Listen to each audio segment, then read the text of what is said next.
মানুষ বড় অভিমানী প্রাণী। সে চায় তার মন খারাপ হলে প্রিয় মানুষটাকে না বললেও সে বুঝে ফেলুক।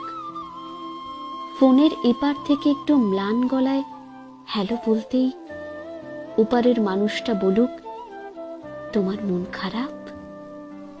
এলোমেলো চুল, চোখের নিচে একটু কালো ভাব দেখে বলুক, তোমার শরীর ঠিক আছে তো? টেনশনে আছো কিছু নিয়ে? তাহলে বলতে পারো।